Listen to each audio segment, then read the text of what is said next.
The emergency alarm screamed through every corridor of Nexus Prime Station.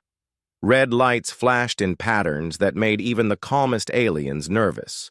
In the main council chamber, representatives from 6 different species sat around a massive, circular table, their faces showing various expressions of worry and fear. Kale Rin of the Vorthons stood at the center of the room. His tall, blue-skinned frame towered over the holographic display that showed a terrifying sight. The display showed what looked like a massive wall of fire and lightning stretching across space. The wall was bigger than entire star systems. "Council, members," Kelrin began, his voice heavy with doom. "What you see before you is a Class X plasma storm. It is the largest we have ever recorded in galactic history." The Zalari representative, a green-scaled being named Thos Ka, leaned forward in his chair. "How large are we talking about, Kelrin?" 3 light years in diameter, came the reply.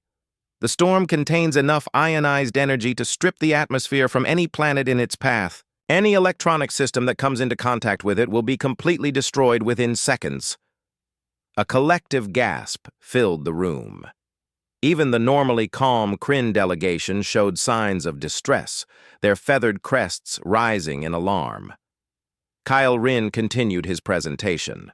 "The storm is currently moving at 97% of light speed. Its trajectory puts it on a direct collision course with the Kepler 442 system." "The inhabited system?" asked Vel Nora, the Kryn science minister. "There are 17 colonies. There. Over 40 million beings call those worlds home." "Correct." Kaelrin nodded grimly. "And based on our calculations, we have exactly 72 standard hours before the storm reaches the outer planets of that system." The room erupted in panic. Representatives began speaking over each other in different languages. The Zalari were already accessing their communication devices to contact their evacuation fleets. The Kryn were calculating how many ships they would need to evacuate their people. The Vorthans were running probability calculations that all showed the same result: total destruction. In the back corner of the room, almost forgotten by everyone else, sat a human. Daeho Kim appeared completely relaxed, despite the chaos around him. He held a cup of coffee in one hand and a small data pad in the other. While every other being in the room was either panicking or frantically making evacuation plans, Daeho was calmly taking notes. "We need to begin immediate evacuation protocols," declared Thos Ka. "Every available ship in the sector must be mobilized. We have less than 3 days to move 40 million beings to safety." "The logistics alone are impossible," Vel Nora replied. "Even if we had enough ships, which we do not, we cannot move that many people in such a short time. The loading procedures alone would take weeks." Kyle Rin activated another section of the holographic display. It showed the storm's projected path over the next several days. The wall of plasma and energy would sweep through 6 star systems, destroying everything in its path. "The storm cannot be stopped," he explained. "It cannot be deflected. It cannot be slowed down. Any attempt to interfere with its path would be like trying to stop a tidal wave with a paper shield. The only option is to evacuate everyone and everything from its path and hope we can get far enough away to avoid the worst effects." The representatives continued their frantic discussions. They talked about emergency protocols, evacuation ships, refugee camps, and supply lines. They argued about which colonies should be evacuated first and which species had priority access to the limited number of available transport vessels. Through all of this, Daeho continued sipping his coffee and making notes. He occasionally looked up at the holographic display, studying the storm's structure and movement patterns with the same calm attention someone might give to checking the weather forecast. "Human Representative Kim," Kaelrin finally addressed. "Him directly. We need to know the status of Earth's evacuation fleet. How many ships can your people contribute to the rescue effort?" All eyes turned to Daeho. He looked up from his data pad with a slight smile. "We are not evacuating." The room fell completely silent. Every representative stared at the human as if he had just announced his intention to jump into the plasma storm wearing only his underwear. "I am sorry," said Velnora slowly. "Did you just say your people are not evacuating?" "That is correct," Deho replied, taking another sip of coffee. "We are not evacuating." Thoska's scales changed color, a sign of extreme agitation among his people. "Human Kim, perhaps you do not understand the severity of the situation. This storm will destroy everything in its path. Nothing can survive direct contact with a Class X plasma event." "I understand perfectly," Deho said. "I have been studying the data for the past 2 hours. Very interesting plasma dynamics. The energy patterns are quite remarkable, actually." "Remarkable?" Calrin could not hide his disbelief. "This storm represents the end of civilization for 6 entire star systems, and you find it remarkable?" "Well, yes," Deho nodded. "The energy density readings are unlike anything I have seen before. The electromagnetic field interactions are fascinating, and the fluid dynamics of the plasma flow show some very predictable patterns." The alien representatives exchanged glances. They were beginning to suspect that the human was either in shock or had suffered some kind of mental breakdown from the stress of the situation. "Human Kim," Velnora said gently, "perhaps you should contact your superiors on Earth. They may want to reconsider the evacuation decision. Your people cannot simply remain in the path of this storm." "Actually," Deho said, setting down his coffee cup, "I have already contacted Earth. My team is on their way here now. We should have everything we need within the next 18 hours. "Everything you need for what?" asked Thoska. Deho smiled again, this time with an expression that the aliens found both puzzling and slightly unsettling. It was the kind of smile someone might have when they were looking forward to a challenging but enjoyable task.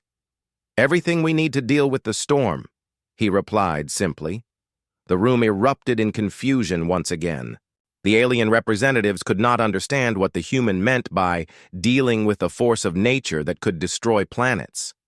In their minds, there was only one way to deal with such a threat: run as far and as fast as possible. But Deho Kim had a different plan entirely. 6 hours had passed since the emergency meeting. The alien representatives had spent every minute organizing evacuation fleets, calculating transport capacity, and arguing over refugee distribution. Meanwhile, Deho Kim had returned to his quarters and was doing something that baffled everyone who saw him. He was exercising. The human ran on a treadmill while studying plasma flow charts on a screen in front of him. Sweat dripped from his forehead as he maintained a steady pace, but his eyes never left the data. To any alien observer, it looked like he had completely lost his mind. Calrin found him there 2 hours later. The Vorthan science officer stood in the doorway, watching the human run while analyzing what should have been terrifying data about approaching doom. "Human Kim," Calrin said carefully, "I must ask again.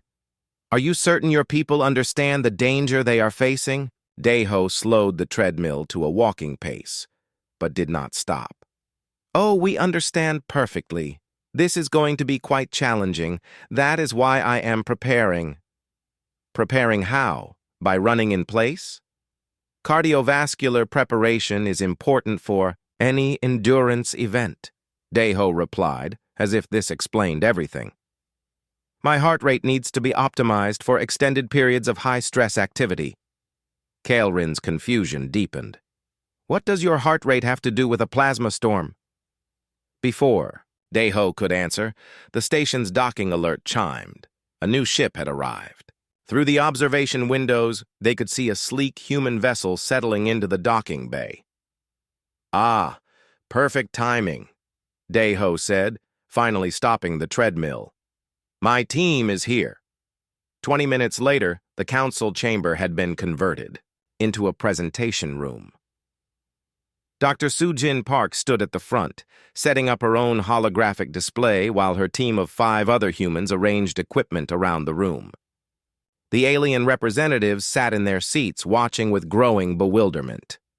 Dr. Park was a small woman with short black hair and an expression of calm focus. Like Dae-ho, she seemed completely untroubled by the approaching catastrophe. If anything? She looked excited. "Thank you all for waiting," she began. "I know you are busy with evacuation preparations, but I wanted to share some interesting findings about this plasma storm." Interesting findings? Thoska's scales had been a nervous yellow-green for hours. "Dr. Park, this storm will destroy everything in its path. What could possibly be interesting about that?" Sujin activated her display. It showed the same massive wall of plasma and energy, but now it was covered with colorful lines and mathematical equations. "The storm follows very predictable fluid dynamics," she explained. "The plasma flow creates vortex patterns that repeat every 12.7 minutes. The electromagnetic field pulses have a regular cycle. The energy density varies in measurable waves." She pointed to different sections of the display. "If you look at the storm like a weather system rather than a weapon, you can see that it has currents, pressure zones, and flow patterns just like wind or water." Velnora leaned forward. "Even if that is true, it does not change the fact that the storm will destroy anything it touches." "Will it, though?" Sujin asked. "Or will it only destroy things that try to resist it?" The room fell silent. The alien representatives stared at the human scientist as if she had just suggested swimming in lava. "Dr. Park," Kale Rin said slowly, "are you suggesting that something could survive contact with the plasma storm?" "I am suggesting that the right approach might allow not just survival, but actually benefit from the storm's energy." Sujin activated another section of her display. This one showed human brain scans and heart rate monitors. "Let me ask you something," she said. "How do your species typically respond to extreme stress or danger?" "We seek safety," Thoska replied immediately. "We avoid the danger or flee from it. We analyze the threat and determine the most logical course of action, which is usually retreat," added Velnora. "Exactly," Sujin nodded. "Your stress response is designed for short-term threats, fight or flight. But humans evolve differently, HFY. Display now showed images of humans running across vast landscapes, chasing animals that were much faster than they were. "Humans are persistence hunters," she explained. "We do not run faster than our prey. We just never stop running. Our ancestors would chase an antelope for 20 kilometers. The antelope would sprint away, then stop to rest. Humans would keep coming. Eventually, the antelope would collapse from exhaustion, and humans would catch it." The aliens listened, unsure where this explanation was leading.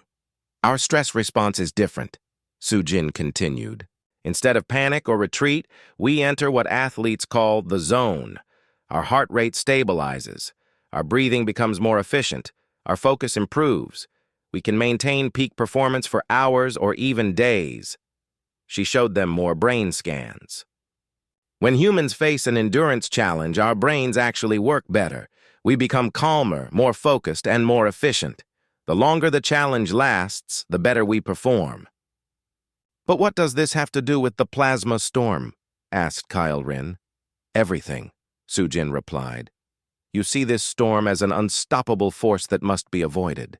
We see it as an extended endurance event that can be managed with the right approach and preparation." She activated a new set of calculations. "The storm will last approximately 48 hours as it passes through the Kepler 442 system. That is well within human endurance capabilities. Marathon runners regularly perform for 6 to 8 hours. Ultra-marathon runners can go for 24 hours or more. You are comparing a plasma storm to a running race?" Thoska could not hide his disbelief. "In terms of required mental and physical preparation, yes," Sujin said. "Both require steady state, performance under extreme stress. Both require careful pacing and energy management. Both require the ability to maintain focus when everything around you is telling you to quit." Dae-ho stepped forward from where he had been listening quietly. "Sujin is correct. We have analyzed the storm's energy patterns. With the right equipment and approach, we can not only survive contact with the storm, we can harvest its energy. Harvest its energy? Velnora's feathered crest rose in alarm. That is impossible. The energy levels would destroy any collection system. Only if you try to collect it all at once, Deho replied. But if you pace yourself, if you work with the storm's natural rhythms instead of fighting them, it becomes manageable. He pulled up his own data on the display. Think of it like drinking from a river. If you try to drink the entire river at once, you will drown. But if you cup your hands and drink steadily, you can get all the water you need. Sujin nodded in agreement. Humans excel at steady-state performance. We can maintain consistent output for extended periods without burning out. This makes us uniquely suited to work with long-duration, high-energy events like plasma storms. The alien representatives sat in stunned silence. Everything they had ever learned about survival told them that the humans were describing an impossible and suicidal plan. You are talking about deliberately staying in the path of a force that could vaporize planets, Kyle Rin said finally. We are talking about treating it like very intense cardio training, Deho replied with a smile. And humans love a good workout. 12 hours had passed since Dr. Park's presentation. While the alien species continued their frantic evacuation efforts, something strange was happening throughout the sector. Human ships were arriving from everywhere, but they were not coming to evacuate. They were bringing equipment. Boram Lee stood in the main cargo bay of Nexus Prime, directing the unloading of the strangest collection of devices the aliens had ever seen. There were massive electromagnetic field generators that hummed with barely contained energy. There were plasma collectors that looked more like exercise equipment than scientific instruments. There were atmospheric processors that had been modified in ways that made no sense to alien engineers. "What is that?"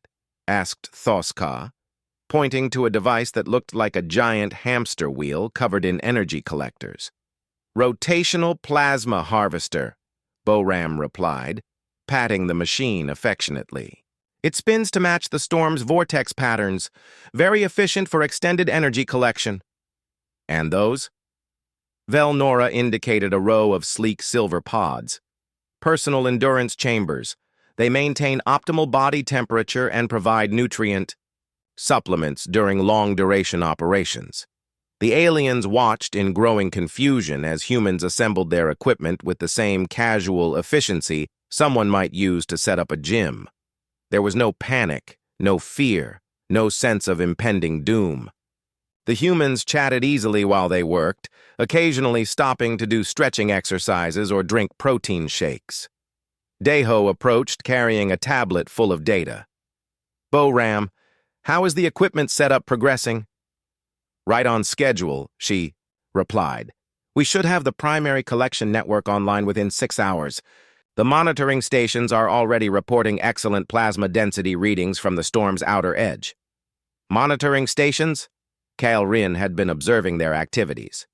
"You have already deployed monitoring stations?" "Of course," said Deho. "You cannot run a marathon without knowing the course. We have 15 stations positioned along the storm's path, measuring energy flow, temperature variations, and electromagnetic field strength." Dr. Park joined them, carrying her own collection of incomprehensible human devices. "The preliminary readings are perfect. Plasma density is exactly what we calculated. The storm is maintaining very consistent energy output levels." "Dr. Park," Kyle Rin said carefully, "your monitoring stations are in the direct path of the storm. They will be destroyed when it arrives." "No, they will not," she replied confidently. "They are designed to flex with the plasma flow, not resist it. Think of them like buoys on the ocean. They rise and fall with the waves instead of trying to stop them." She activated a holographic display showing the storm's current position. "The storm will reach our first monitoring station in 18 hours. Instead of being destroyed, the station will begin active energy harvesting. Minho Yoon emerged from behind a collection of strange machines, wiping his hands on a towel. The adaptive shielding systems are calibrated and ready. Each station can adjust its energy collection rate based on plasma density. When the storm gets more intense, they harvest more energy. When it calms down, they reduce collection and focus on system maintenance. This is like interval training, Boram explained to the confused aliens.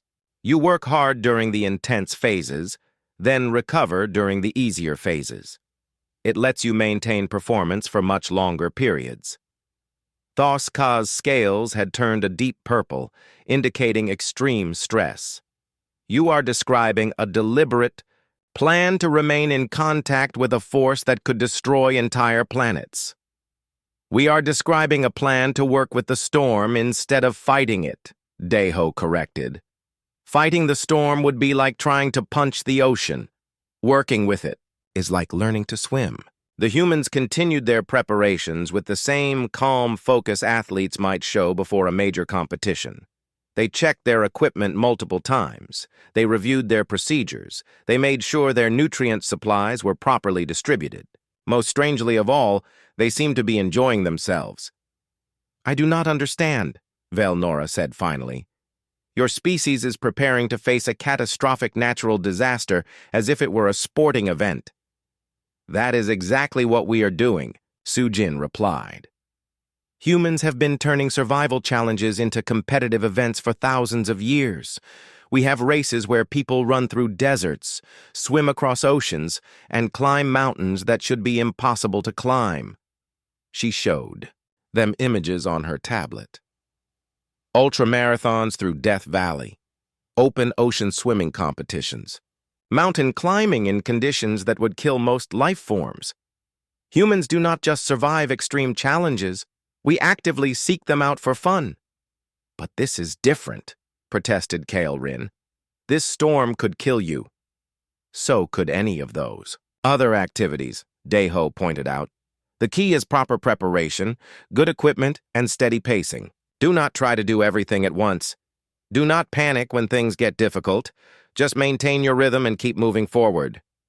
Boram activated one of the plasma collectors to demonstrate. These machines work the same way human muscles do during endurance exercise. They do not try to collect maximum energy all the time. They work in cycles, high collection during plasma surges, recovery and processing during calmer periods. "The most important thing," Minho added, "is mental preparation. Humans train our minds to stay calm during extended stress. We practice maintaining focus when everything around us is chaos. We learn to find a steady rhythm and stick to it no matter what happens." Dr. Park pulled up brain scan data on her display. When humans enter what athletes call the flow state, our mental performance actually improves under stress. The more challenging the situation becomes, the more focused and efficient we become. It is the opposite of panic. The alien representatives watched the humans make their final preparations. Every piece of equipment was checked and double-checked. Every procedure was reviewed. Every team member knew exactly what they were supposed to do and when they were supposed to do it. "The storm will arrive at our first station in 17 hours, Daeho announced to his team. "Everyone should get some rest and make sure you have eaten properly.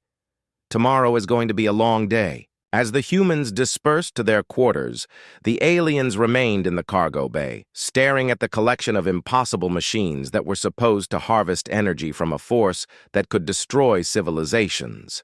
"They are either the bravest beings in the galaxy," Thoska said quietly, "or the most insane." "Perhaps," Velnora replied. "With humans, there is no difference." The moment had arrived. Throughout the galaxy, emergency broadcasts warned all ships and stations to maintain maximum distance from the Kepler 442 system. Evacuation fleets held their positions at what their commanders considered safe distances. Scientific observation posts prepared to record what they expected to be the complete destruction of everything in the storm's path. On Nexus Prime, the alien representatives gathered in the main observation deck. They had remained despite evacuation orders too fascinated and horrified to leave. Through the massive viewing windows, they could see the approaching wall of plasma and energy. It stretched across space like an ocean of fire, growing larger, with each passing hour. In the human command center, the atmosphere was completely different. Daeho sat at the main console, wearing a comfortable tracksuit and running shoes.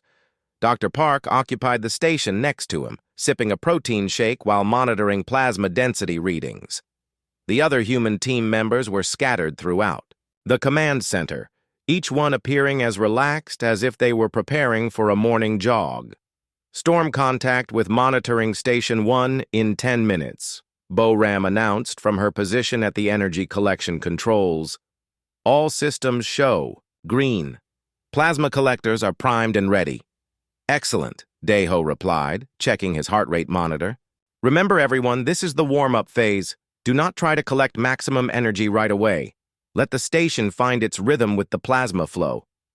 The aliens watched their displays in stunned silence as the wall of plasma approached the first human monitoring station. According to every scientific model they had ever studied, the station should be vaporized instantly upon contact. Instead, something impossible happened. Station 1 reporting, came the calm voice of the human operator stationed there. Plasma contact established. Energy density is reading 340% of normal stellar output. Electromagnetic. Field strength is within expected parameters. Beginning initial collection sequence. Kyle-Rin stared at his instruments in disbelief. That is impossible. The station should have been destroyed. Station 1, this is base command. Daeho spoke into his communication device. How are you feeling out there, Young-Ho? Feeling great, base command. The plasma flow is nice and steady. Energy harvesting is proceeding exactly as planned. The adaptive shields are working perfectly. It is like swimming in a warm, energetic ocean. Dr. Park smiled at the alien representatives. Young-Ho trained for 2 years for this operation. He has run 17 ultra-marathons and completed 3 Ironman competitions. 48 hours of steady-state plasma harvesting is well within his endurance capabilities. But the energy levels? Velnora protested. They should be tearing the station apart. Only if you try to resist them, Minho explained. Our stations are designed to move with the plasma currents, not fight against them. The energy flows around and through our collection systems instead of hitting them like a wall. As the hours passed, more monitoring stations came into contact with the storm. Each time, the aliens expected to see destruction. Instead, they heard calm reports from human operators describing plasma density readings, energy collection rates, and system performance metrics. Station 3, reporting. We have entered the main plasma flow. Energy harvesting at 400% of projected yield. All systems operating normally. Beginning intermediate collection phase. Station 5 here. Plasma vortex patterns are exactly as predicted. The electromagnetic field variations are creating perfect energy collection. Opportunities. This is actually easier than the simulations. Thoska's scales had turned a color that indicated complete confusion. They are talking about the storm as if it were a pleasant weather system. To them it is, Sujin replied. Humans have trained themselves to find comfort and efficiency in extreme conditions. The more challenging the environment becomes, the more focused and capable they become. Station 7 reporting. We have reached peak plasma density. Energy collection is at maximum sustainable levels. The plasma flow is absolutely beautiful. From in here. Like being inside a lightning storm made of liquid fire. Daeho checked his display. All stations remember to maintain steady collection rates. Do not try to harvest everything at once. We have plenty of time. This is a marathon, not a sprint. The alien observers watched something that violated everything they understood about physics and survival. The human stations were not just surviving. Contact with the plasma storm, they were thriving in it. Energy collection readings showed power levels that exceeded the total output of some star systems. How is this possible? Kyle-Rin demanded. The storm should be overwhelming any collection system. Because we are not trying to collect all the energy, Boram explained. We are collecting what we can handle, processing it efficiently, and storing it safely. Just like human muscles during extended exercise, we do not try to use maximum strength all the time. We find a sustainable pace and maintain it. Station 9 here. 18 hours into the storm and all systems are running smoothly. Energy storage is at 60% capacity. The plasma currents are getting more organized as we collect from them. It is like the storm is learning to work with us. Dr. Park showed the aliens her latest readings. Something interesting is happening. The human collection operations are actually stabilizing the plasma flow. The storm is becoming more predictable and organized as it passes through our harvesting network. That should not be possible, Velnora said. It is the same principle as drafting and bicycle racing, Minho explained. When cyclists ride in a group, they create organized airflow patterns that make it easier for everyone to maintain speed. Our plasma collectors are creating organized flow patterns that make the storm more efficient. Station 12 reporting. 24 hours in, and we are hitting our stride. The plasma flow has settled into a perfect rhythm. Energy collection is steady and sustainable. I could do this for another 24 hours easily. The human operators continued their work with the calm focus of experienced athletes in the middle of a long race. They monitored their systems, adjusted their collection rates, and maintained steady communication with base command. Most remarkably of all, they seemed to be enjoying themselves. "This is incredible!" Young-ho's voice came through the communication system. "The energy patterns are more beautiful than anything I have ever seen. The plasma moves like liquid music. I feel like I am swimming through the heart of a star." Station 15 here. 30 hours into the operation, and all systems are performing better than expected. The storm has found its rhythm, and we have found ours. This is what perfect synchronization feels like. The aliens sat in amazed silence as they watched the impossible become routine. The human stations had turned a galactic catastrophe into what appeared to be a perfectly controlled industrial operation. "They are actually doing it," Tosca whispered. "They are harvesting energy from a force that should have destroyed them." "More than that," Kaelrin replied, staring at his readings. "They are making it look easy." Hour 36 of the plasma storm operation had arrived. What should have been the peak destruction period had instead become something that defied every law of physics the alien observers thought they understood. The human monitoring stations were not just surviving the storm's maximum intensity, they were moving. "Base command, this is Station 4, came Young-ho's voice over the communication system. "We are beginning coordinated position adjustment, moving to optimal plasma current intersection in 3 minutes. Kyle Rin nearly dropped his datapad. "Moving. Did he just say they are moving their station?" Station 7 adjusting position. "To maintain optimal energy collection angle," reported another human operator. "Plasma current velocity is perfect for synchronized harvesting maneuvers." Dr. Park smiled at the alien representative's shocked expressions. "We have entered the advanced phase of the operation. The stations are now coordinating their positions to maximize energy collection efficiency." Through the viewing windows, the impossible sight unfolded before their eyes. The human monitoring stations, which should have been torn apart by the plasma storm hours ago, were moving in perfect formation through the heart of the cosmic disaster. They flowed with the plasma currents like a school of fish swimming through an ocean of energy. "This is Station 1. Adjusting to draft position behind Station 3. The plasma wake is creating excellent collection opportunities." Station 9. "Moving to intercept the primary energy vortex. The electromagnetic patterns here are absolutely incredible." Thoska's scales had gone completely white, a color his species displayed only in moments of overwhelming shock. "They are coordinating their movements inside the storm. They are working together like it is some kind of team sport." "Exactly, right?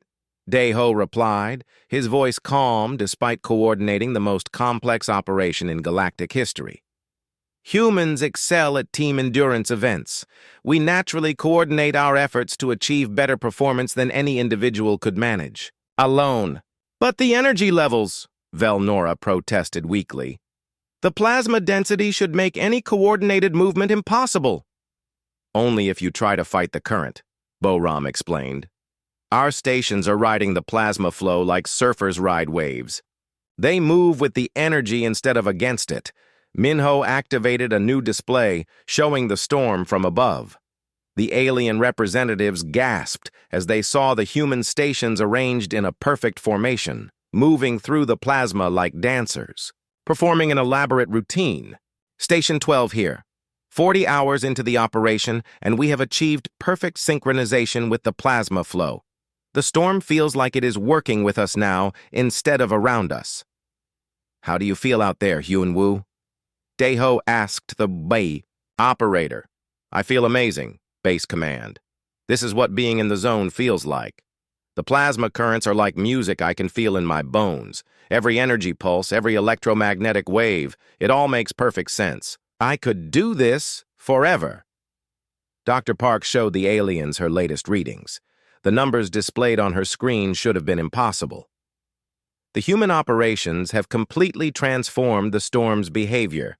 What started as chaotic plasma flow has become organized, predictable energy currents. Station 5 reporting. The plasma is flowing in organized patterns now. The storm has rhythm, like a heartbeat made of lightning. Energy collection is exceeding all projections. Station 15. Here. The electromagnetic field patterns are creating natural pathways between stations. It is like the storm wants us to work together. Kale Rin studied the data with growing amazement. The storm is actually becoming more stable as the humans harvest energy from it. The plasma chaos is organizing into structured flow patterns. That is the power of steady-state performance, Sujin explained. When humans maintain consistent effort over extended periods, we do not just endure the environment, we improve it. We find natural rhythms and work with them until everything becomes more efficient. Station 8 reporting. 42 hours in and hitting peak performance. The plasma flow is so organized now that energy collection is almost automatic. The storm has become our partner instead of our opponent. The alien observers watched data streams that showed energy collection rates beyond anything they had thought possible. The human stations were harvesting more power every hour than some civilizations used in entire years. Station 11 here. The plasma currents are creating transportation highways between stations. We can move anywhere in the storm system with minimal energy expenditure. All stations, this is Base Command, Daeho announced. You have now been in continuous operation for 43 hours. How is everyone feeling? A chorus of human voices responded over the communication system. Every report was the same: strong, focused, and ready to continue. Feeling great, Base Command. Could go for another 24 hours easily. Never felt better. The plasma flow has become second nature. Ready for the final phase whenever you give the word. Station systems are performing better than design specifications. Thos Ka turned to Velnora with an expression of complete bewilderment. They have been operating continuously for nearly 2 full days inside a force that should have killed them in seconds. And they sound like they are enjoying it. More than enjoying it, Velnora replied, studying the biometric data the humans were transmitting.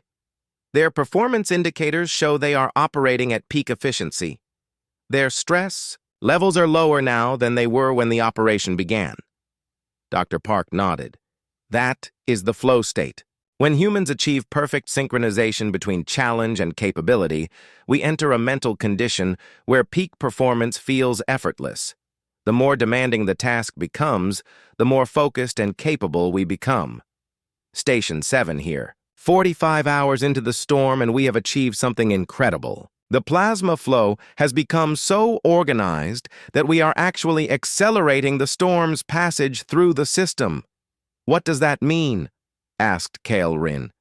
It means, Daeho replied with satisfaction, that we are not just surviving the storm or harvesting its energy. We are actually helping it move through the system faster and more efficiently than it would naturally. Station 3 reporting. The plasma currents are flowing in perfect synchronization now. The storm has become like a massive river with organized channels. Instead of chaotic destruction, it has become controlled energy flow. Min Ho showed the aliens the latest calculations. At this rate, the storm will complete its passage through the Kepler 442 system 6 hours ahead of schedule. Instead of devastating everything in its path, it will leave behind organized energy patterns that will benefit the entire region. Station 13 here. 47 hours of operation and achieving perfect harmony with the plasma flow. This is what it feels like when humans and nature work together instead of fighting each other. The alien representatives sat in stunned silence as they realized what they were witnessing.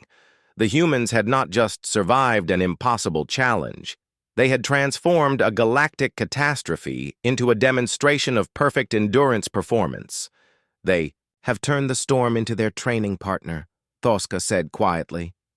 No, Velnora corrected, watching the perfect coordination of the human stations. They have turned it into their dance partner. Hour 48 had arrived. According to all calculations, this should have been the moment when the plasma storm finished destroying everything in the Kepler 442 system and moved on to devastate the next group of star systems. Instead, something unprecedented was happening throughout the galaxy. The storm was ending, not dissipating naturally as storms eventually did, but actually concluding in an organized, controlled manner. The wall of plasma and energy that had terrified entire civilizations was powering down like a machine being switched off. Final station reporting energy collection complete, came Jung-Ho's voice over the communication system. Plasma flow has decreased to normal stellar wind levels. All systems are beginning shutdown procedures. In the command center of Nexus Prime, Daeho stretched his arms above his head and rotated his shoulders like someone finishing a long workout. Excellent work, everyone. That was a textbook endurance operation. Dr. Park was reviewing the final energy collection numbers on her display. The totals showed power accumulation that exceeded the combined output of entire star clusters. Final. Harvest numbers are beyond our most optimistic projections. We have collected enough energy to power major civilizations for several centuries. The alien representatives sat in their observation chairs, staring at displays that showed impossible readings. Where there should have been devastated star systems and destroyed planets, there were organized energy fields and stabilized plasma currents. Station 4 beginning cool-down phase, reported another human operator. Transitioning from active, collection to system maintenance mode. All equipment is performing within normal parameters. Station 7 here. 48 hours of continuous operation completed successfully. Beginning post-exercise recovery protocols. BORAM activated the recovery systems throughout the human network. All stations are transitioning to cool-down phase. Plasma collectors are cycling down to maintenance levels. Personnel are beginning standard post-endurance recovery procedures. Kyle Rin finally found his voice. Post-endurance recovery procedures? Of course, Minho replied as if it were obvious. After any extended physical activity, proper cool-down is essential. You need to gradually reduce activity levels, maintain hydration, and allow your body systems to return to normal operating conditions. Station 9 reporting. Beginning stretching exercises and reviewing performance metrics from the operation. Already planning improvements for next time. Next time, Thoska's scales turned bright orange in alarm. You are planning to do this again? Well, not exactly this, Daeho replied thoughtfully. But we have detected some interesting gravitational wave patterns near the Tau Ceti system. Could be another good endurance challenge in a few months.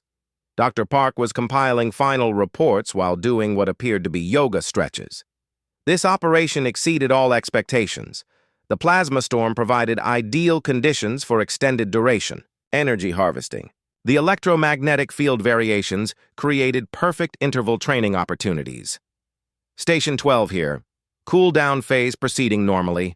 All personnel report excellent physical condition despite 48 hours of continuous operation, actually feeling better now than when we started.